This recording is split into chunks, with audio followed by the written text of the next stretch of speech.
Sunday evenings in off-campus student housing are typically quiet, a time for students to study and prepare for the week ahead.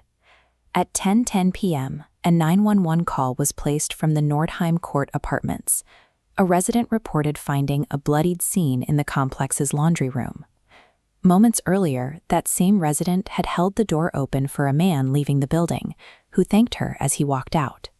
Inside the laundry room, police found 19-year-old Juniper. She was stabbed more than 40 times.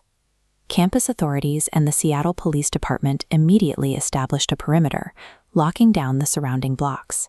Students were told to stay inside their apartments as police scoured the area for a suspect, working with a description of a bearded man wearing a dark vest and blue jeans. Within hours, a routine Sunday evening chore had been transformed into a homicide investigation, and the university community's sense of safety was gone. Juniper Blessing was a 19-year-old student building her future at the University of Washington. She grew up in New Mexico and graduated from the New Mexico School for the Arts. She was a gifted singer who spent her summers working as an usher at the Santa Fe Opera. At the university, she was pursuing a degree in atmospheric science, a passion she had held since childhood, while continuing her studies in music and philosophy. Her family described her as highly intelligent and deeply sensitive to others. They noted that she was courageously living her authentic life as a transgender woman. Juniper was thriving in a space that supported her academic goals and her identity. The attack occurred in the heart of that community, cutting short a journey that had only just begun. As the investigation began, detectives looked for digital evidence from within the Nordheim Court laundry room.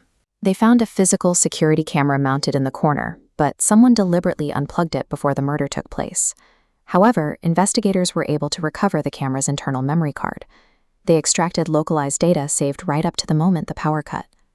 The recovered footage showed Juniper cleaning lint from a dryer. Shortly after, the suspect entered the room and looked directly into the camera lens. Seattle police released these extracted images of the suspect's face to the public on Wednesday. Tips began coming in immediately. The suspect was identified by his own brother and a former classmate who recognized him from the photos. On May 13th, 31-year-old Christopher Leahy turned himself in to authorities. He was held on $10 million bail and charged with first-degree murder. While forensics and public tips led to a swift arrest, they didn't explain how a 31-year-old man with no connection to the university was able to enter a secured student building.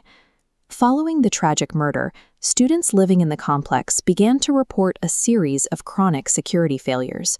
One major vulnerability was a Bluetooth-controlled lock on a door leading from the laundry room to the parking garage.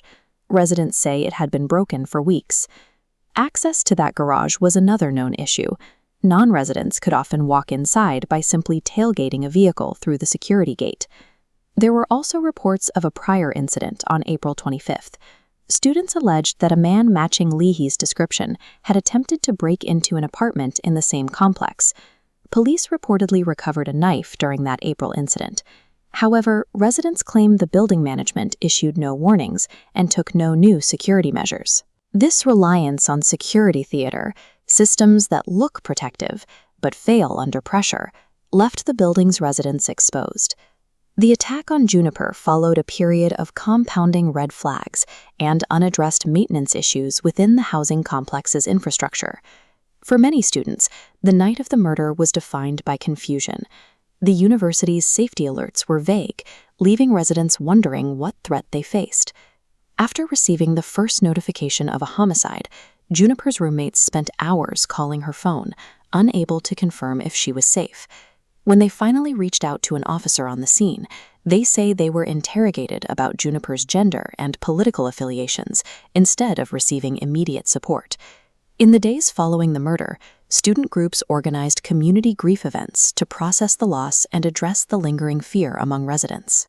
An arrest addresses the actions of the killer, but the broken locks and unheeded reports remain on the record.